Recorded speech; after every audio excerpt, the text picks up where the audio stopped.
Stage మీద ఉన్న Telugu Desam party కుటుంబ సభ్యులకి,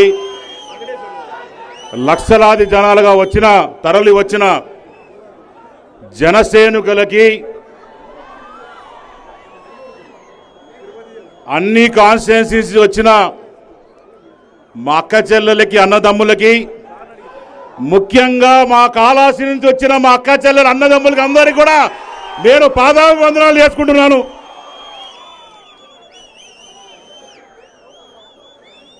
ఇంతమందిని చూస్తుంటే ఏం మాట్లాడుతున్నానో నాకే అర్థం కావట్లే. ఇంత జనాలు చూస్తుంటే నాకు కూడా ఎక్కడ లేని ఆ జోష్ వస్తూ ఉంది. మరికొద్దిసేపట్లో మన నాయకుడు చంద్రబాబు నాయుడు గారు రాబోతున్నారు. ఈ సందర్భంగా నన్ను మాట్లాడమన్నారు. ఈరోజు చూస్తే YCP bye bye, TDP super star. గడిచిన 6 నెలలను చూస్తుంటే పొలిటికల్గా ఎన్నో మార్పులు జరిగినాయి. చంద్రబాబు నాయుడు గారిని తప్పుడు కేసుల్లో ఇరకడం జరిగింది. ఈ జగన్మోహన్ రెడ్డి ఇంట్లో కూర్చొని ఆలోచించి, నేను దొంగని కదా, నా మీద ఇన్ని కేసులు ఉన్నాయి కదా, చంద్రబాబు నాయుడు గారి మీద కూడా కొన్ని కేసులు పెట్టి ఒక జైలు నెంబర్ ఇవ్వాలి అని ఆలోచించి మరి ఈ దొంగ కేసులన్నీ పెట్టినారు. ప్రతి తెలుగు కార్యకర్త రోడ్డు మీదకి వచ్చినాం.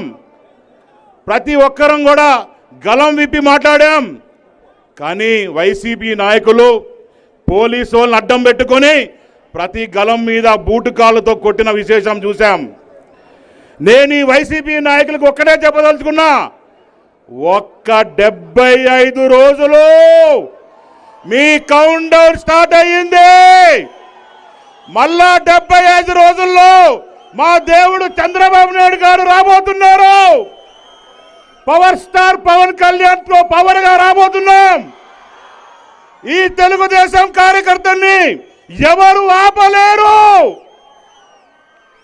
చదువు లేనోళ్ళే ఇట్లా చేస్తే చదువుకున్నోళ్ళం మేము ఏ రకంగా చేస్తాము ఒక్కసారి ఆలోచించాలా. ఈ 75 రోజుల తర్వాత వైసీపీ నాయకులు ఊర్లల్లో తిరగెళ్తారా అని అడుగుతాండా.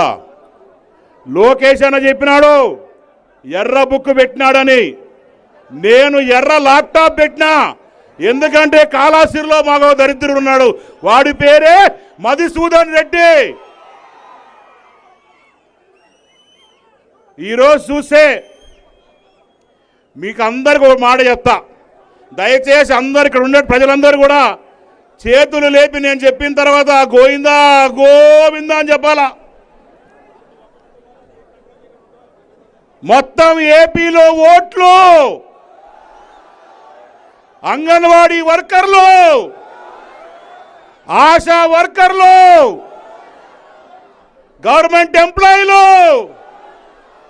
రావాల్సిన శాలరీలు,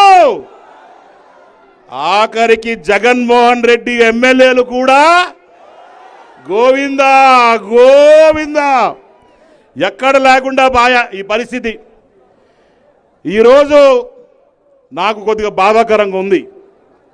ఎందుకంటే మన చిత్తూరు జిల్లాలో ఈస్టు, వెస్టు, నార్తు, సౌత్ 4 చోట్ల 4 తయారైన రెడ్లు. అవునా కదా? ఏం తమ్ముళ్ళు? అటు ఈస్ట్లో చూస్తే ఎవరన్నా పెద్దిరెడ్డి గారు. మరి ఆయన ఆగడాలకి ఎక్కడన్నా అట్టుగట్టుందా?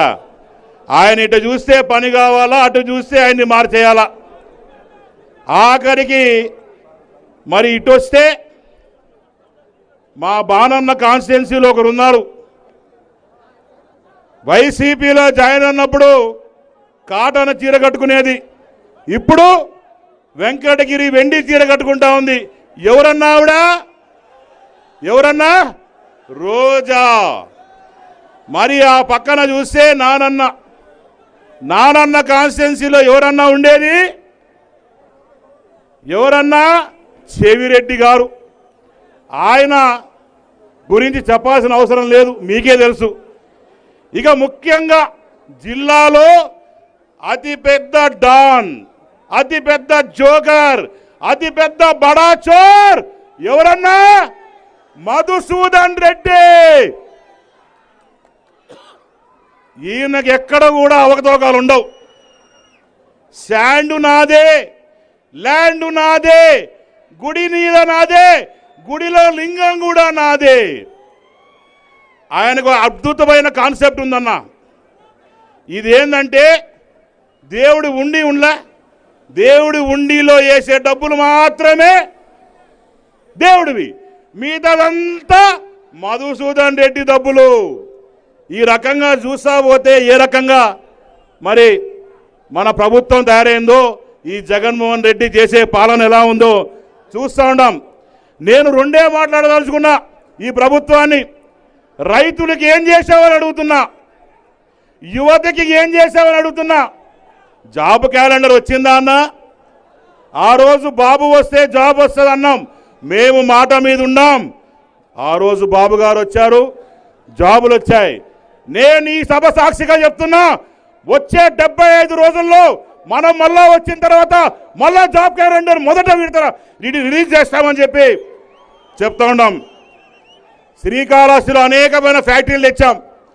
ఆ రోజు చంద్రబాబు నాయుడు గారు, లోకేష్ అన్న ఆశీర్వాదాల వల్ల మరి బొజ్జల గోపాలకృష్ణారెడ్డి గారు నాన్నగారు ఉన్నప్పుడు ఎన్నో ఫ్యాక్టరీలు తీసుకొచ్చాం.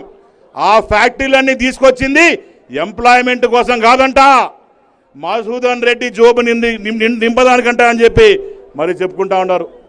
మరి ఆ రోజు వేసిన రోడ్లే, ఆ రోజు ఇచ్చిన ఇల్లులే, ఆ రోజు ఇచ్చిన టిట్కో ఇల్లే, ఆ రోజు ఇచ్చిన నీళ్ళే, ఆ రోజు కట్టిన ట్యాంకులే, మిగతావన్నీ ఏమైనా అడుగుతున్నా. టిట్కో ఇల్లు ఇచ్చున్నాం, కనీసం దానికి అదిగో కనిపిస్తామని చూడు టిట్కో ఇల్లు, ఆడ బులుగు రంగు వెలుగు రంగు వేసి దానికి 200 కోట్లు దొబ్బేసిన ఘనత మన ఎమ్మెల్యేది. ఇక రైతుల దగ్గర ల్యాండ్ తీసుకున్నారు. రైతుల దగ్గర ల్యాండ్ తీసుకొని 14 లక్షలకి ల్యాండ్ తీసుకొని 7 లక్షల రూపాయలు రైతులకు ఇచ్చి వీళ్ళు 7 లక్షల రూపాయలు మింగేసిన పరిస్థితి. మీరందరూ కూడా ఒక్కసారి ఫేస్బుక్లో వాట్సాప్లో చూడాలా. వీళ్ళందరూ ఎలక్షన్లో సన్నగా స్లిమ్గా ఉన్నారు ఒక్కొక్క ఎమ్మెల్యేలు, ఈ ఆంటీలందరూ. ఈరోజు బాగా తిని పెంచారయ్యా. అబ్బో అసలు చెప్పనవసరంలే. ఈరోజు ఇంకో మాట చెప్పదలుచుకున్నా, వీళ్ళందరికీ చెక్కు పెట్టేదానికి ఒక్క మొగుడు వచ్చాడయ్యా. యువగలం సృష్టికర్త, మనందరి యువతకి ఆదర్శం మన అన్న లోకేష్ అన్న. చిత్తూరు జిల్లాలో శంకారామం పూరించి ఆయన నేనున్నానని చెప్పి భరోసా ఇచ్చి ఆయన వేసిన ప్రతి అడుగు ఒక ప్రభంజనం. ఆయన ఇచ్చిన ప్రతి మాట ఒక వాగ్దానం. ఆయన ప్రతి రోడ్లో నడుస్తుంటే మనం వేసిన రోడ్లు వాళ్ళు చేసిన బొందలు. ఎక్కడన్నా చూస్తే ఆడంతా మరి రోడ్లు బాయా. రైతుల దగ్గర పోతే వాళ్ళకి సబ్సిడీలు లేవు. రైతులకి విత్తనాలు ఇస్తే వాళ్ళు పంట పండిస్తే తిరిగి కొనే పరిస్థితి లేదు. నేను అడుగుతున్న రైతన్నలు ఎక్కడికి పోవాలా? మరొక్కసారి ఆలోచించాలా. చంద్రబాబు నాయుడు గారు ఉన్నప్పుడు రైతన్నలు ఎంత ఆనందంగా ఉన్నారు. ఈరోజు వైసీపీ ప్రభుత్వంలో రైతుల పరిస్థితి ఏదో అడుగుతున్నా నేను. మీరందరూ చెప్పాలా. యువత, శ్రీకాళహస్తి ఇన్స్టిట్యూట్ ఆఫ్ టెక్నాలజీ మా నాయన కళ. బ్రహ్మాండంగా ఆ రోజు మీ గోపాలన్న మరి టెంపుల్తో అఫిలియేట్ చేసి శ్రీకాళహస్తి ఇన్స్టిట్యూట్ ఆఫ్ టెక్నాలజీ అని పెట్టి ఎంతో వేల మందిని ఈరోజు ఇంజనీర్లు చేసినారు. ఈరోజు మా యువత అంతా ఉంది. అడుగుతున్నా మీ పరిస్థితి ఏంటని అడుగుతున్నా.